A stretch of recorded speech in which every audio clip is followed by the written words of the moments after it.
Until you know your identity, you won't be able to walk into whatever God has called you to.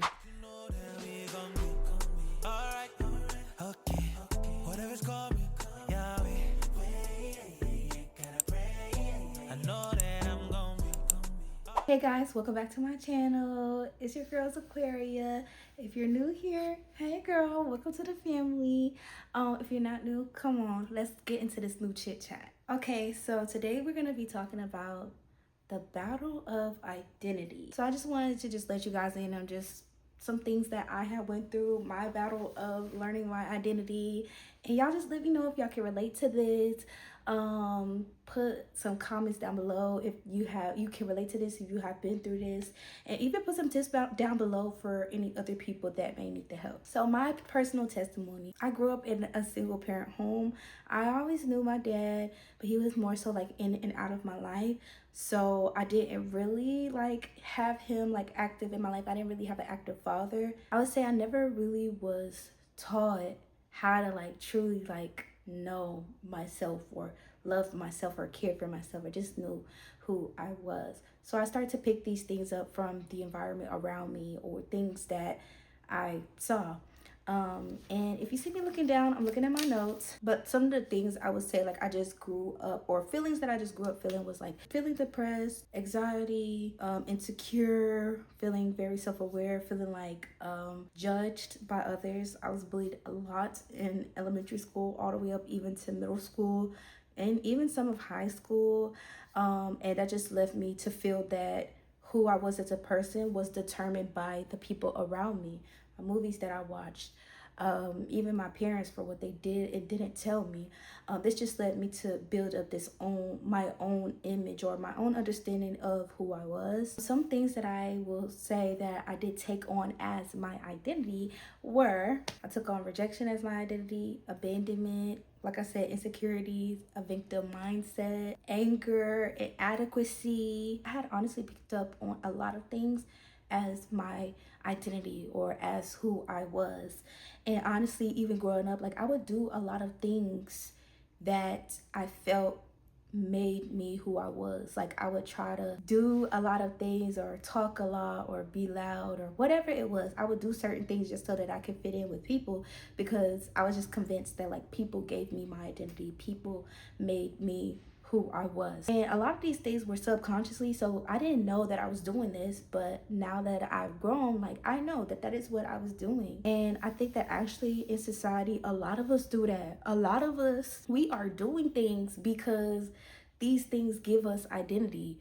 Like, have you noticed like there are certain people that make, like, I don't know, having long hair their identity, being very beautiful their identity, having a certain type of sister style their identity, their money their identity, their career. Like you can really make anything your identity, but it's not really your identity, and it's not really fulfilling, and you still feel empty inside. I think that the biggest thing that I tried to use to have my identity or make my identity was through relationships, romantic relationships, or even friendships. I would use these things and attach onto people, thinking that these people complete me or these people can help me to know about myself. And they do help you to know about yourself, but they don't tell you who you are, or they don't make you you. I went through that struggle and had many failed relationships because I was seeking these people.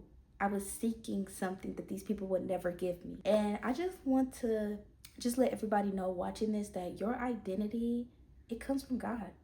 God gave you identity. God is the reason you are here. And so I just want to just let y'all know like what happened with me, and then I'm going to give you guys some encouragement. So as far as what happened with me, I gave my life to Christ in 2020. Let me know if you want to see that testimony video, because I got y'all. Here, I got y'all. But anyways, I gave my life to Christ in 2020. And from there, God just started to show me just things that I made my identity, that he wanted me to come out of. And one of the very first things God wanted me to come out of, honestly, was bitterness and unforgiveness towards my parents. Because I went through a lot as a child. I had, like I said, been rejected, abandonment, bullied by my family members, talked about by my family members, mistreated, all of those things. I was in a very toxic environment growing up by people who didn't know themselves either. So these things impacted me. And so one of the first things God led me to do, like I said, was to forgive my parents. And that was a hard journey, but I was able to do that.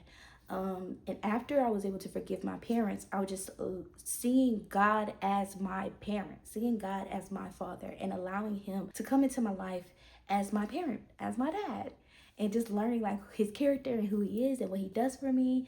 God was pretty much doing that for me. Another thing was understanding the things that I picked up from my childhood, understanding and learning the things that were unhealthy that I learned from my family, and healing from these things, recognizing that I need healing, recognizing that the things that were done to me, I was starting to do to other people because I thought that that was me. I thought that this is who I was. Well, no, that's actually not who I was. And honestly, when you come to Christ, what does Peter say? He said that you must be born again. I needed to be born again, and I was. When you give your life to the Lord, you are born again. That then became to take place. God started healing me and helping me. And even in relationships, after I got saved, even in relationships, God was just showing me things about myself that I needed to do better at. Things like I said, anger, bitterness, unforgiveness, insecurity, jealousy, inadequacy. I would say inadequacy was one of the biggest things that I took on as my identity, y'all.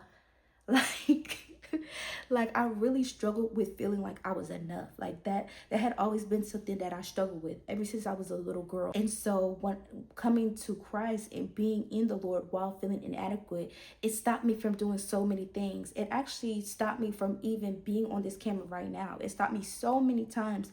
But it just took me literally through prayer, through seeking God, through these experiences, and through literally God healing me, through me understanding that this is not normal.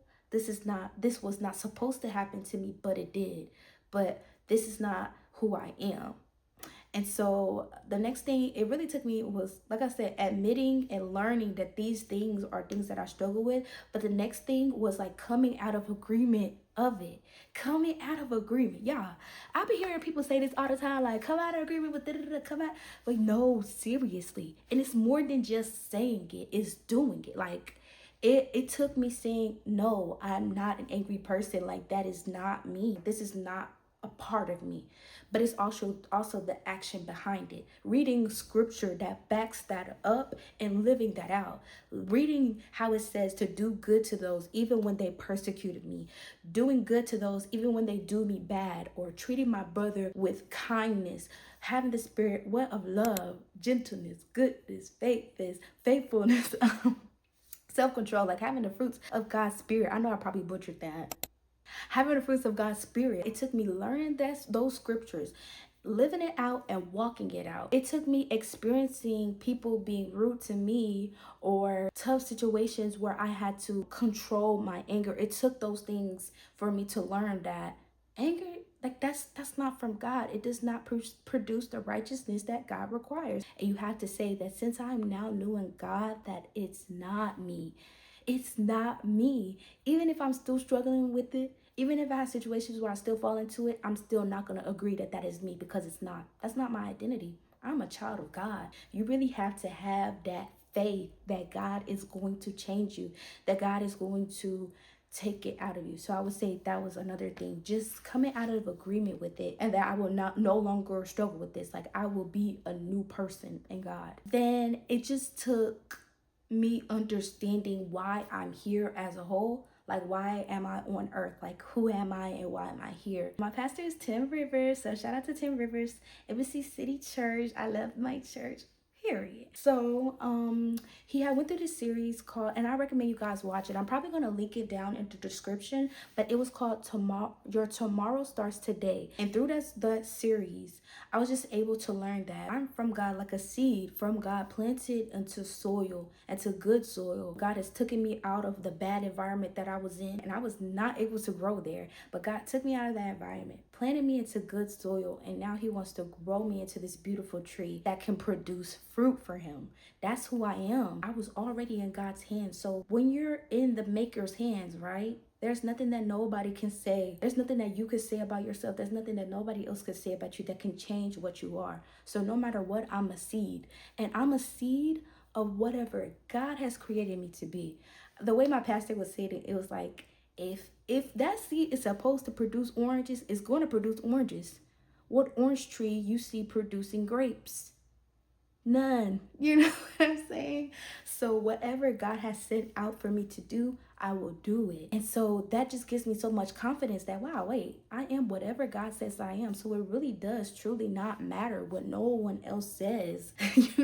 It does not matter what I look like or my past or my mistakes or my failures. It does not matter, because as long as I'm in God's hands, as long as I'm in his hands, I will be taken care of. As long as I'm on his foundation and I'm digging my roots deep into him, then I know that I will be okay. I will be a great tree that will produce fruit. And so, yeah, I would say that that is what helps me. And I hope that this can help you guys, honestly. I will say, if I was to say anything, I would say definitely like make sure that you're around people who are also pouring into who you are and God. That they're encouraging who you are in God. Like that these people are not trying to bring you back to a place that you don't want to be in.